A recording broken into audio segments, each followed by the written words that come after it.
최상의 영광. 사도행전 9장 17절. 당신에게 최상의 영광은 무엇입니까? 본문은 사도 바울이 다메섹 도상에서 회심하는 이야기입니다. 눈이 멀었던 바울은 부활하신 주님의 영광을 대하고 다시 보게 된 후 다른 어떤 것도 주님의 영광과 비교할 수 없었습니다. 가장 귀한 가치를 발견하면 덜 중요한 가치에 눈길을 두지 않는 게 당연합니다. 인생을 살며 이것저것 저울질한다면 아직 최고의 가치를 발견하지 못했다는 방증입니다. 우리 가슴이 가장 뛰었던 때가 언제입니까? 십자가에 달리시고 부활하신 예수님이 바로 나를 위해 죽으시고 살아나셨다는 것을 고백했던 때입니다. 챔버스의 말처럼 주님을 인격적으로 만난 사람은 언제든 찢겨진 빵과 부어지는 포도주가 될 수 있도록 준비되어야 합니다. 오늘 스스로에게 물어보십시오. 우리는 누구에게 무엇을 전하고 있습니까? 영적인 사람이 항상 지니고 있는 특징은 주 예수 그리스도를 잘 깨달은 후에 다른 사람에게도 하나님의 목적이신 그리스도를 알려주려고 한다는 점입니다. 따라서 그 인생의 단 한 가지 집중된 일정은 예수 그리스도입니다. 만일 우리가 최고의 영광이신 주님을 고백하고 있다면 다른 것에 시선을 빼앗기지 않도록 해야 합니다. 우리가 영적일 때는 주님의 매력에 온전히 빠져 있지만 다른 것에 한눈 팔고 있는 자신을 볼 때는 영적으로 얼마나 잘못되어 있는지를 깨닫게 될 것입니다. 주님을 바라보는 것은 의지적 결단입니다. 믿음의 사람들은 하나같이 주님만을 바라보며 살았던 사람입니다. 챔버스는 메리 D. 제임스의 찬양시 모든 것을 예수님께를 인용합니다. 내 눈이 주를 뵌 이후로 다른 모든 것을 보지 않게 되었다네. 십자가에 달리신 주를 뵐 때에 나의 영혼을 사로잡으시네. 김병삼 목사의 매일 만나 365, 오늘은 4월 2일 최상의 영광이라는 제목으로 함께 말씀을 나누어 보도록 하겠습니다. 오늘은 이런 질문 하나를 가지고 말씀을 보겠습니다. 당신에게 최상의 영광은 무엇입니까? 오늘 본문 말씀은 사도 바울이 다메섹 도상에서 회심하는 이야기입니다. 부활하신 주님의 영광을 대하고 눈이 멀었던 사도 바울이 다시 보게 되죠. 그때 그가 주님의 모습을 본 이후에는 다른 어떤 것도 주님의 영광과 비교할 수 없다라고 말을 하죠. 고린도전서 2장 2절 말씀, 내가 너희 중에서 예수 그리스도와 그의 십자가에 못 박히신 것 외에는 아무것도 알지 아니하기로 작정하였습니다. 사도 바울이 이 고백을 하게 되었을 때 그가 어떤 생각으로 이런 고백을 했을까를 묵상해 보았습니다. 왜 이런 고백을 하게 되었을까요? 가만히 생각해 보면 진정으로 주님을 만난 사람들의 고백은 다 그랬던 것 같습니다. 가장 귀한 가치를 발견한 사람들이 덜 중요한 가치에 눈길을 두지 않는 것은 당연한 일입니다. 제가 몇 번 언급한 일이 있죠?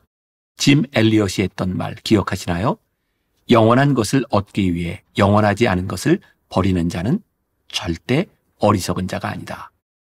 우리가 인생을 살면서 자꾸 이것저것 저울질하는 것은 아직 최고의 가치를 발견하지 못했다는 것의 방증입니다. 예수님께서 비유로 말씀하신 것이 있습니다. 마태복음 13장 44절. 천국은 마치 밭에 감추인 보화와 같으니 사람이 이를 발견한 후 숨겨두고 기뻐하며 돌아가서 자기의 소유를 다 팔아 그 밭을 사느니라. 너무나 당연한 일이죠. 밭에 감춰진 보화가 있음을 믿는다면, 그리고 보화가 묻힌 그 땅을 살 수 있다는 확신이 있다면 가진 소유를 마땅히 팔지 않겠습니까? 우리의 가슴을 가장 뛰게 했던 때는 언제인가요?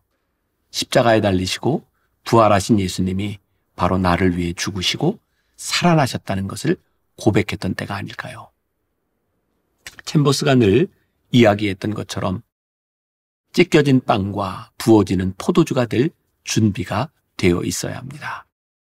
인간의 열심이 또 다른 관심을 만날 때 얼마든지 변할 수 있는 것이죠. 오늘 우리가 물어야 될 질문입니다. 우리는 누구에게 무엇을 전하고 있습니까?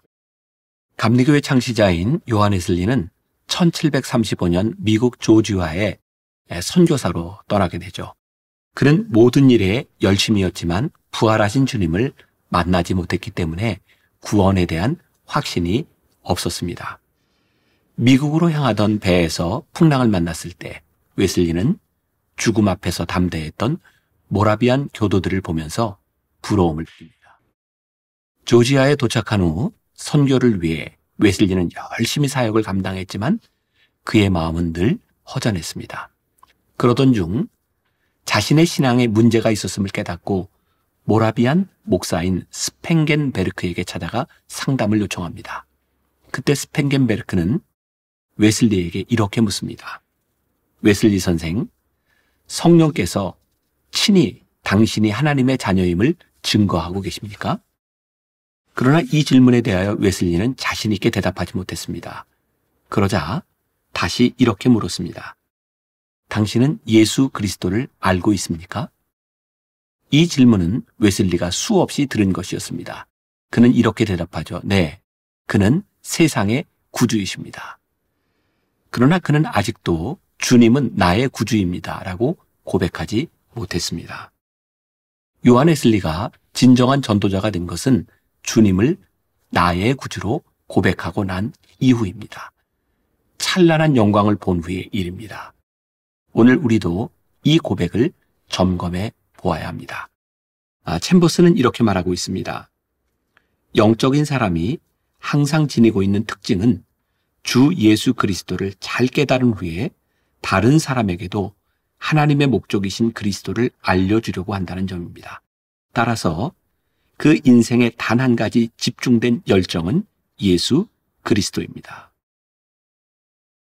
우리가 이러한 사람을 보았다면 그 사람이야말로 최고의 영광이신 주님을 보고 난 후 주님의 매력에 푹 빠져 있는 사람일 것입니다. 만일 우리가 최고의 영광이신 주님을 고백하고 있다면 다른 것에 우리의 시선을 빼앗기지 않도록 해야 합니다. 우리가 영적일 때는 주님의 매력에 온전히 빠져 있지만 다른 것에 한눈을 팔고 있는 자신을 볼 때는 영적으로 얼마나 잘못되어 있는지를 깨닫게 될 것입니다. 주님을 바라보는 것은 의지적 결단입니다. 믿음의 사람들은 하나같이 주님만을 바라보며 살았던 사람입니다. 히브리서 12장 2절에 아주 유명한 말씀이 있죠. 믿음의 주요 또 온전하게 하시는 이인 예수를 바라보자. 그는 그 앞에 있는 기쁨을 위하여 십자가를 참으사 부끄러움을 개의치 아니하시더니 하나님 보좌 우편에 앉으셨느니라. 2009년 9월 29일에 소천하신 김준건 목사님이 계십니다. 김 목사님은 1958년 한국 대학생 선교회, 즉 CCC를 설립하시고 평생 복음을 전하셨습니다. 김준건 목사님을 생각할 때 많은 분들이 기억하고 있는 백문일답이라는 것이 있습니다. 100가지 질문에 오로지 예수 그리스도로 답했던 것이죠. 여기에서 제가 100가지를 다 나열할 수 없지만 예수 그리스도로 대답하는 이 부분들이 가슴에 굉장히 와닿습니다. 제가 100가지 중에 몇 가지를 읽어드리려고 합니다.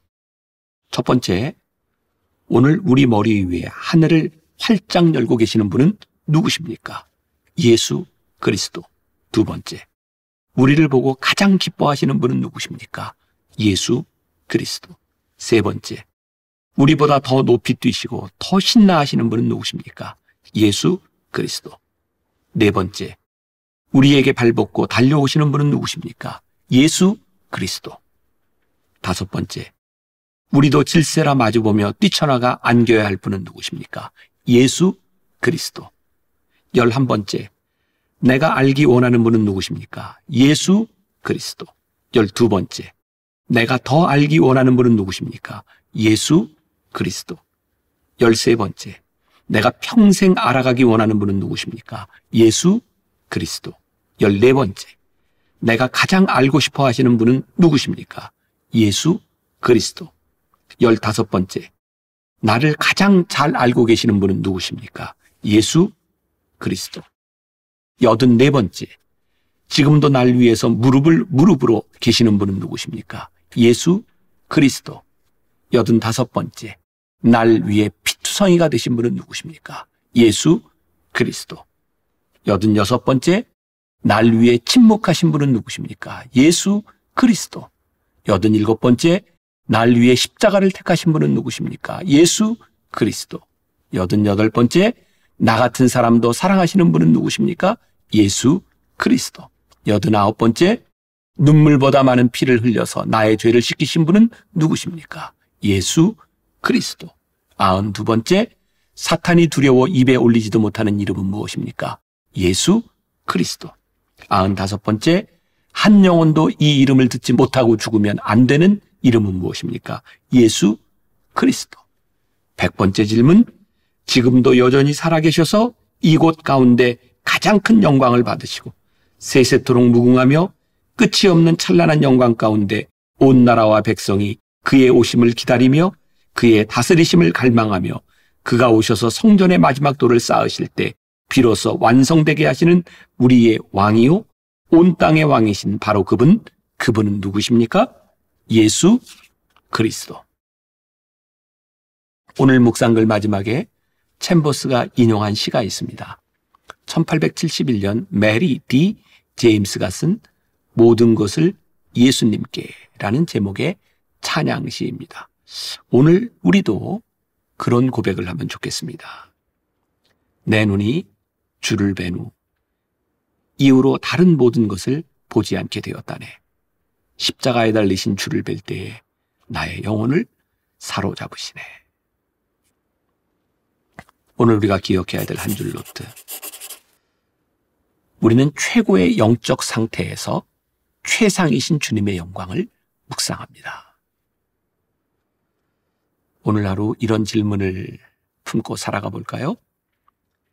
주님 때문에 놓을 수 있는 것, 주님 때문에 포기할 수 있는 것은 무엇입니까?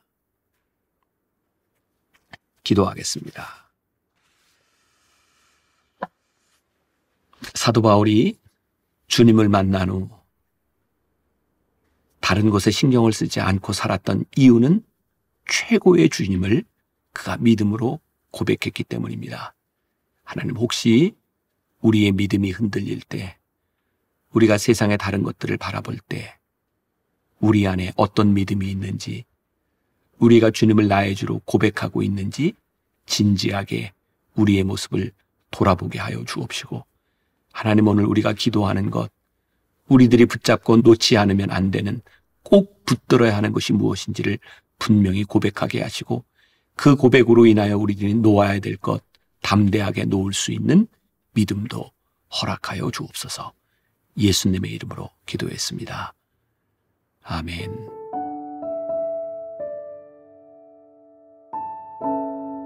우리는 최고의 영적 상태에서 최상이신 주님의 영광을 묵상합니다.